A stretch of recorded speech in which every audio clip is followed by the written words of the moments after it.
Good evening, everybody. Hope you're doing very, very well. Welcome to what is sometimes known as God's country. This is Wales, which is, if you're not aware and you're not from the UK and you're very bad at geography, is on the west side of England, or it's a country on the west side of England. Normally, though, there's a lot more rain. I just came up for the day to meet Tom from a bike thing. Tom, owner of a bike thing. Keep saying that to wind Steve up. Ollie Ray and then Tom's dad as well. We've just been having somewhat of a play in the hills.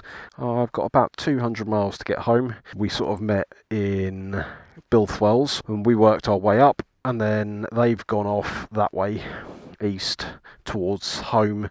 So I kind of did a loop back round and working my way down the middle through towards Eland Valley, Raider and all those different places, get down to Racken, and then I'll cut back across and head home. But what I have done, I have brought this beast with me. This is my KTM 1390 Super Duke R Evo. I've had this for a couple of months now, and I'm currently at 2,300 and something miles. By the time I get home, I will have done over 2,500 miles, which is probably, 4,000 kilometres? Or just over 4,000 kilometres or something like that, I don't know. I've had a not so perfect day with this today, weirdly. So I thought I'd bring you guys a 2,500 mile review on this thing from an owner's perspective. If you're a regular viewer of the channel, you will know that I managed to get myself a Super Duke R from KTM UK, and I did like a trip around the UK on it. Videos earlier on the channel if you want to go and watch those. I did about 1,600 miles. I did a review post that. That bike was absolutely faultless. It was really, really good. For the most part, this bike has been faultless. I want to clarify why I've just said for the most part. I have a 1290 Super Adventure S, if you don't already know, if you're not a regular viewer, and I very, very rarely get any errors or anything like that on that bike, and I've done 56,000 miles. This has been a bit more error-y in the last probably 100 miles, if I'm honest. It's been fine up to the last 100 miles, and now it's suddenly started doing that. There's a walk around of this earlier on the channel, so if you want to know what spec I went for and all that sort of stuff, the accessories from KTM and whatever, go and watch that video. There are a few different things I've changed on it, so I'll quickly run through those as well. First of all, starting at the top, you'll notice that currently I don't have any bar end weights on, and I don't have any mirrors on. The bar end weights is because I took them off because I was going to go with bar end mirrors, and then the bar end mirrors I got were just massive, and I just haven't put the weights back on. But Mad for Bikes are going to get me the R&G crash bung things to go on there instead. What I have done is, I don't know if you can see these. These are the double take enduro mirrors. They feel a bit, they're like 25 quid each. They're essentially just zip tie on, which feels a little bit cheap, but they're bloody brilliant. Where I've mounted them, you get a lot of body in the shop, but for overtaking stuff like that, absolutely brilliant. I've also added Evotech crash bungs on the axle. I've added an Evotech radiator guard. I've added R&G sliders on the engine. I've got a lovely dry carbon hugger, which looks really cool. Obviously the Austin Racing Heinz bean can. I've also made this, which is just a 3D printed mount for my front facing camera. Designed and 3D printed that, and it mounts under these 3 bolts. It basically comes along and then down, a small strip of foam under there to sort of give it some form of dampening and some form of stopping it wearing through there. I should have saved this for the end because it'll make people watch it longer, but probably not anyway. What I basically have found in the last 50 to 100 miles, opening the throttle, I was getting somewhat of a delay in the throttle. It sort of felt like the bike was juddering a little bit. It couldn't work out where the throttle position was or something like that, and then it would kind of, for lack of a better word, shit itself, and I'd get launch control error, cruise control error, quick shifter error, and an engine light. I say think because it hasn't happened since. This one's actually really good, so I don't know why I bothered, but can you see there's a small amount of movement there? On the inside of this is somewhat of like a female part, and in the actual housing itself there's a male part, and there's a smaller gap between those little bits, if that makes sense. So what I did on the Super Adventure, because it was way worse than this, is I bought these 3D printed little throttle spacers, and all they do is they go in that gap to take any free play out. I've been running them on the Super Adventure for 20,000 miles and had no issues at all. I 3D printed some for this, worked really well, took out all of the slack. Since I put those in, I started getting these errors come up. It happened once or twice a couple of weeks ago, and it happened twice on the way here. Weirdly, I was sat on cruise control on the way up here on a dual carriageway, and it happened again. It just like dumped the cruise and just stopped working. The cruise stopped working, I mean. The bike is completely usable when all of those errors kick off, so you can still ride the bike. It almost goes into like a soft limp mode, as it were, so it goes up to like 6,000 RPM, and it won't really let you accelerate past that. Having said that, you can still do triple figures without hitting 6,000 RPM on this, so it doesn't really limit your ability to ride it. So what I've done, literally about, I don't know, 3 or 4 hours ago while I was waiting for the guys, is I took the throttle spacers out, and it hasn't done it since, which is really good. So I'm going to keep an eye on that. But other than that, the only time I've ever had any error come up on screen is when I've tried to, if I've turned the bike on too quickly, if I've turned the bike off and then back on too quickly, that kind of thing. I've also got the Hilltech exhaust servo in this with the Austin Racer, which basically, if you don't already know, I've explained this on other videos, so sorry if you're a regular viewer, but there's an exhaust valve in this bike that comes with as factory.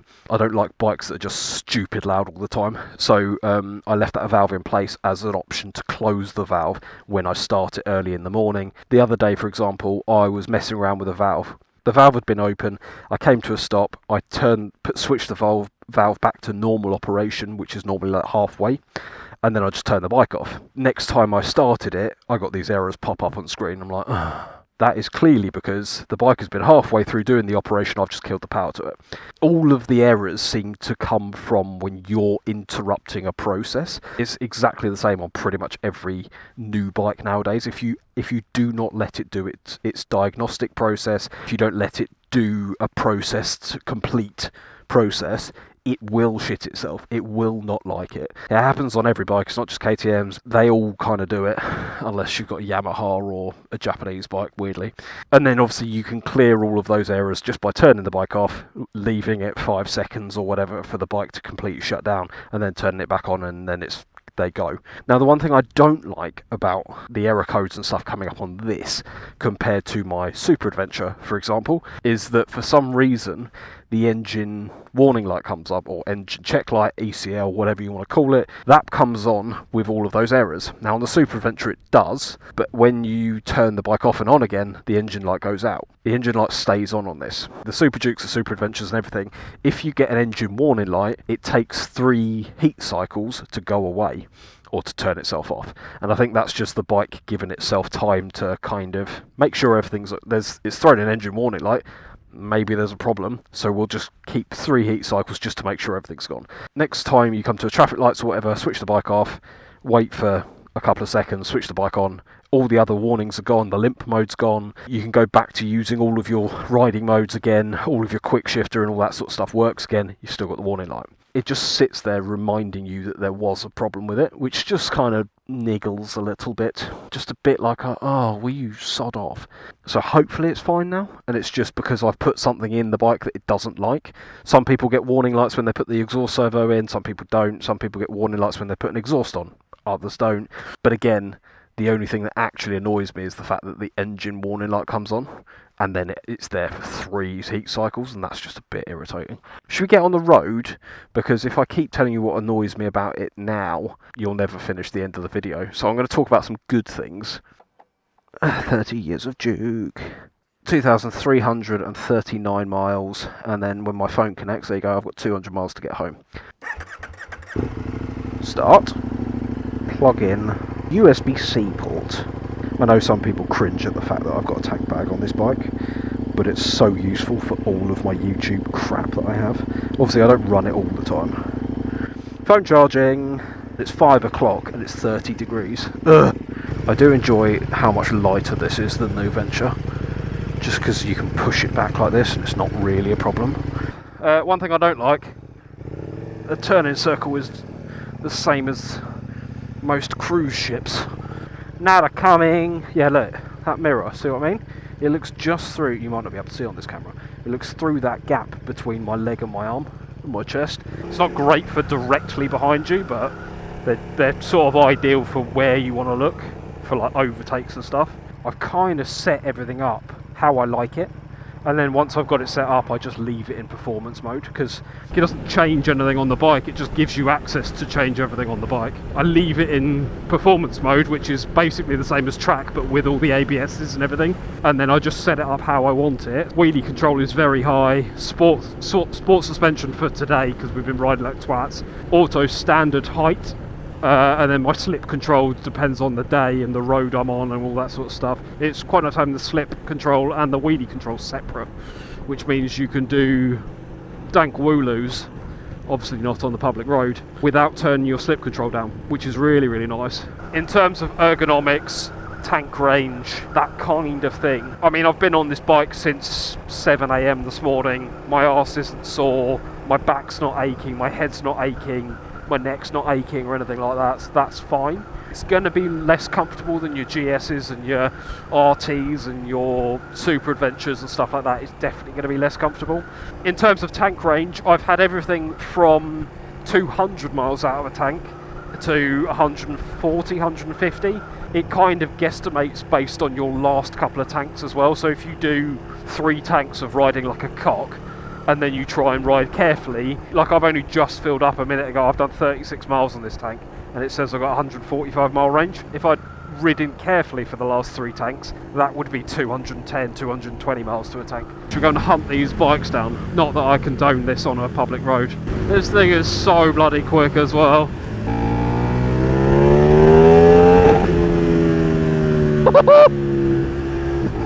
Well, that's just pointed down.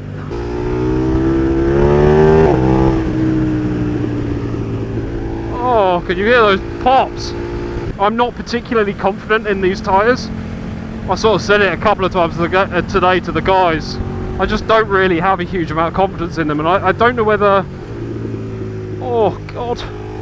I don't know whether that is because I'm so used to something like a Michelin Road 6, which has just got grip everywhere. I think maybe my pressures are too high, because I find them skipping a little bit. Same thing in the wet, I'm not really particularly confident in them in the wet. Obviously that's tyres, it's not really related to the bike, it's just I don't particularly like them. In terms of the bike's handling though, it is just, it's so good. It turns when you want it to turn, you think it round corners, it is just really, really nice to ride. Obviously the power is effortless, absolutely effortless. Maybe it's because my biking career, if you want to call it that, hasn't been on sports bikes or naked bikes or anything like that. It's been on adventure bikes. So I find that I'm much smoother on my Super Adventure. That next corner comes up so fast, like so fast. You find yourself accelerating hard because you're enjoying your life, and then the corner comes up and you have to brake quite hard as well. So it's much more involved riding this than it is on the Super Adventure.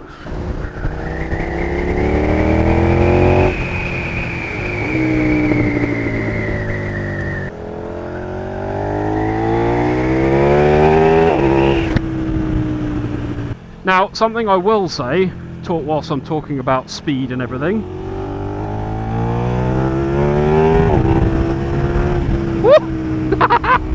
You'll notice that every time I accelerate hard, this camera faces further down. This whole sort of mount thing here moves, so it pushes back and forward like that. Now I don't know whether I've just got that loose and I need to tighten it up. Sorry, one sec.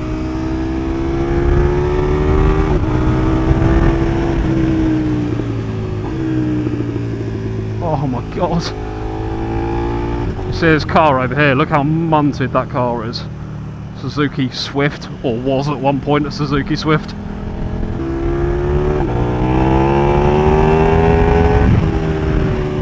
And then that faces my genitals again. Also, if you've never been to Wales, my god.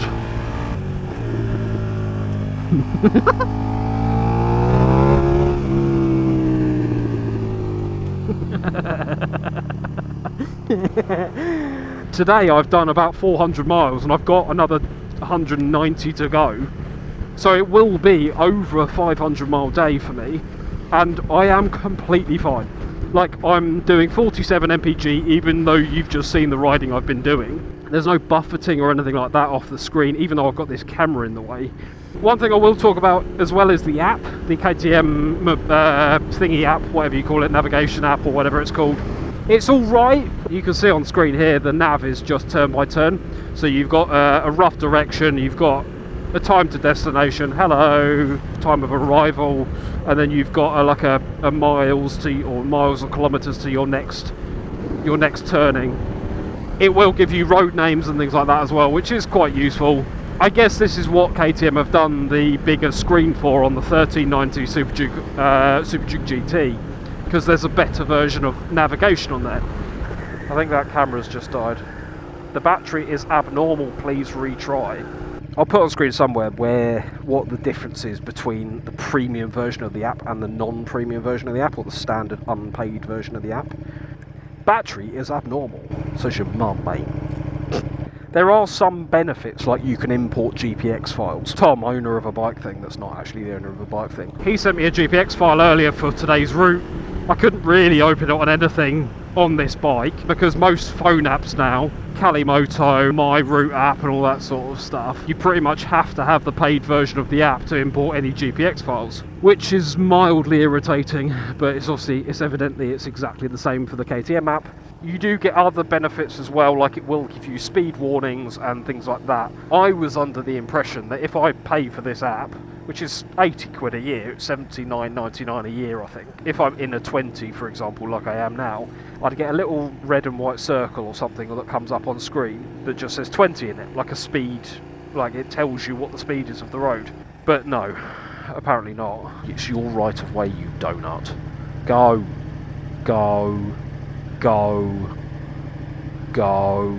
The only thing that I actually got from the app, I mean, obviously I could import the GPX, which was really useful, and I'm sure there's some other features that I haven't actually clocked onto yet. The only actual thing that I noticed from the app different to the free version was that it bonged at me when I was going over the speed limit. Oh, fucking hell. That's a GS. That was a proper smashed up GS. Jesus, hope he's alright. He's obviously got people with him, so that's alright. Say you're in a 30-mile-an-hour restriction and you roll off whilst you're going into a 20-mile-an-hour restriction. It's obviously GPS, so it takes a little bit of time to recognise and update and all that sort of stuff. Every time I went into a 30 or a 20 or a 40 or whatever it was, even though I was doing roughly the speed limit, in my ear I would just get a bing, bing, and I can't find a way of turning it off, which is really going to annoy me. I don't know whether the premium version of the app is actually worth it unless you're going to be using the import GPX function. Oh, we're in Elan Valley already. The other thing that is quite good about the nav is that you can go into the favourites KTM Motorhall. I could just skip waypoint. I want to get a picture of the bike. God, the reservoir is very low. Oh, the sound of the bike off those rocks.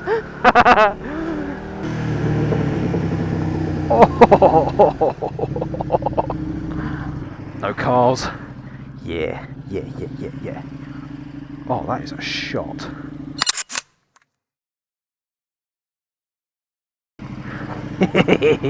She's a good looking thing, isn't she?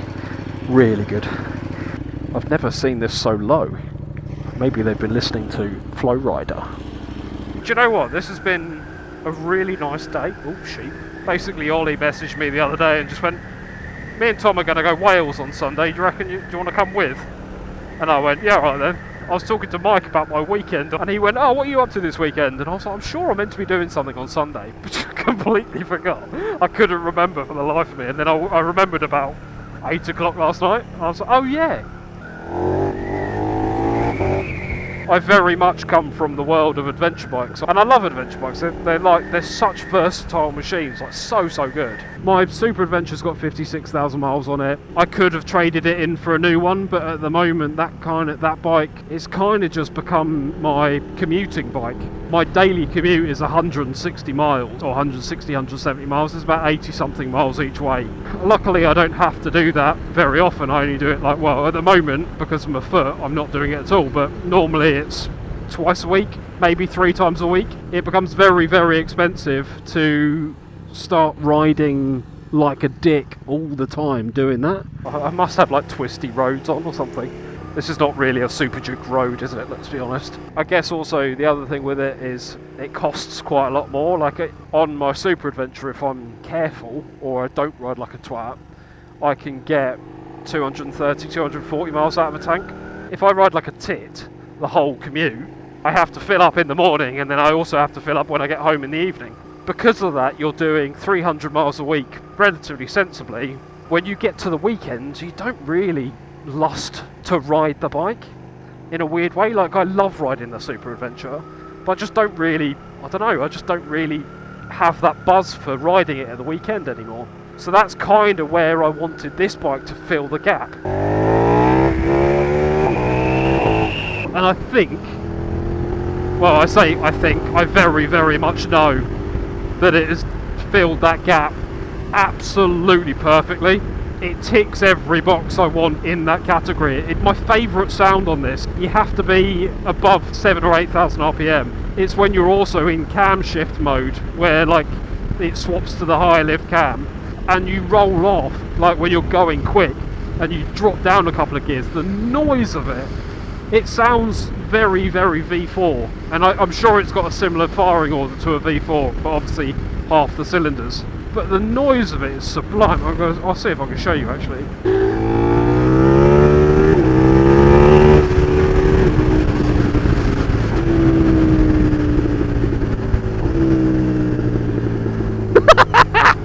It adds that. I mean, it's no Tuono, it's no RSV4, it's not even like an R1 kind of cross-plane crank noise. But for a V-twin, it sounds unbelievable. Whilst I'm on the subject of the cam shift, a few people said they can barely notice it. You are straight up lying. There's no way on earth you cannot tell that cam shift, because it's stupidly quick, and then you hit 8,000 RPM and it takes off again. Share the load. like you can audibly hear it. I don't know, it makes it really addictive.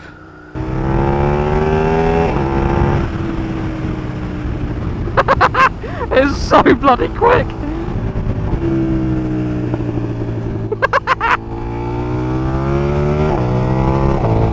Blah, blah, blah.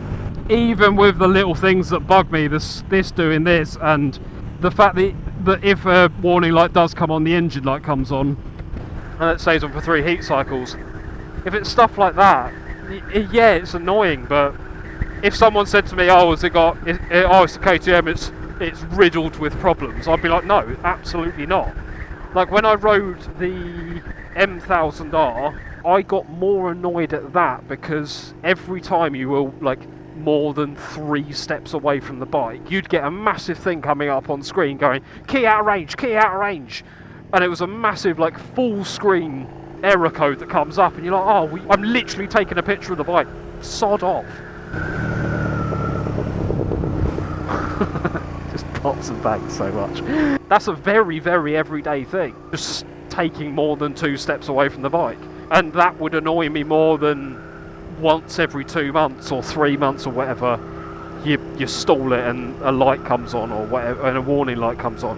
What a machine. I've said it so many times, but like it absolutely ticks every box.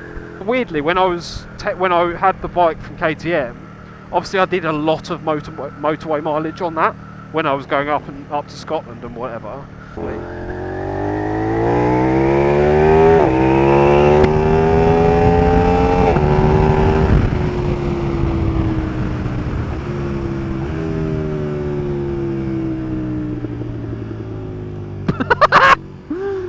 That one tilted the camera down as well. What did bug me on that trip was the cruise control, because the cruise control on this it's not as bad as the one on the bike that I had from KTM UK, but the cruise control is very indecisive. Like it reacts way too late or way too early to a speed that you're setting it at, and the changes in the bike pretty much. So if I set this at 70 mile an hour, it would sit at 68, and then it would slowly accelerate and go up to like 73, and then come back to 70, then go down to 68 again, then 69, then 70. It doesn't just sit on the speed. it's almost like a very old school cruise control where it kind of reacts after the fact. I'd assume it's just a software update that needs to happen, I don't know, but that did bug me. It's not as bad on this. It still definitely does happen, but it's just not as bad. I have to say, the nice thing about having this exhaust on is that you can see people obviously reacting to the fact that they can hear the bike coming. It's not obnoxiously loud, but it's sort of loud enough that you can see people reacting to it, which is quite nice. The auto lights aren't as oversensitive as they are on the Super Adventure. I found the auto lights on the Super Adventure a little bit oversensitive, like they'll come on very, very quickly, and a lot of people think I'm flashing them. Oh no, there's a corner coming up, I should probably downshift.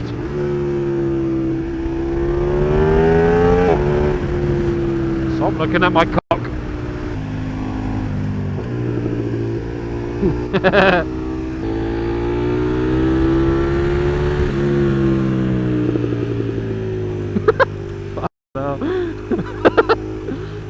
I do all of this, I ride like a complete twat.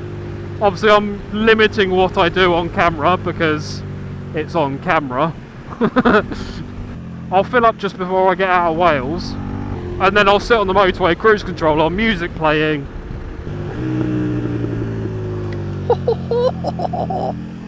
God, that noise! This is such a phenomenal bit of road! Spot on. It just does everything I want it to.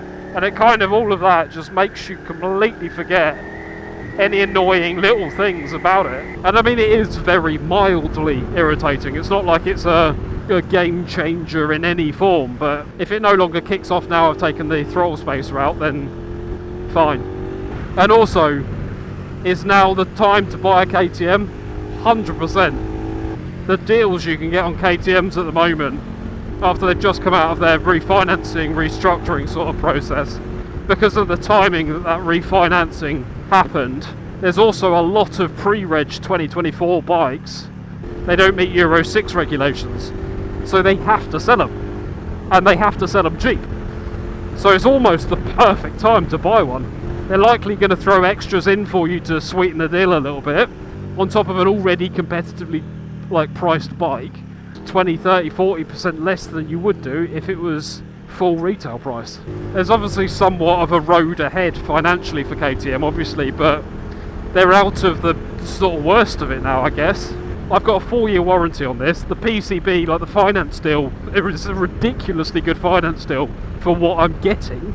It's absolutely the time to buy. And also KTM could obviously do with the extra money to help with sales, so you're getting a cheap bike. And it also means that they're able to push through with the refinancing sheep. Bloody hell. Refinancing sheep.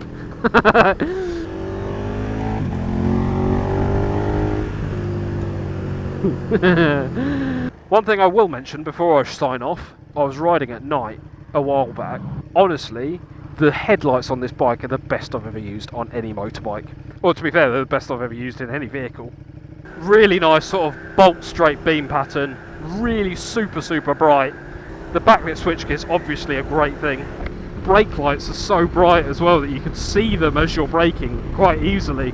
That's just another little thumbs up. Just super bright lights. Really good. I'll see if I can put on screen somewhere where how bright they were, because I've got a video somewhere. I'm hoping you can hear me because it's 10:30 at night and I'm on a pitch black lane in the middle of nowhere. The headlights on this Super Duke are unbelievable. This is low beam. Low beam. If I stand behind it like you would be when you're riding, look at that! And if I come over here, I need to be careful because I'm literally in the middle of nowhere. Pitch black lane. The phone makes it look so much brighter than it is, but I mean, that's how dark it is. Look how much light that is putting out. I think you kind of get my point, right? I think you understand that I really like the bike. I've done 2,405 miles when I'm saying this to you right now. By the time I get home, that'll be easily over 2,500. I'm going to probably tag this as 2,500 mile owner review. Someone's going to go, you haven't done 2,500 miles. If my opinion suddenly changes in the next 94 miles, I'll turn the cameras back on if that works. I'm going to go and continue riding like an arse because I'm going to enjoy the rest of Wales. Thank you very, very much for watching. This has been Masupajuk. This has been God's Country, aka Wales. And let's hope I get home with no speeding fines, shall we? Thank you very, very much for joining me, and I'll see you in next week's video. Bye!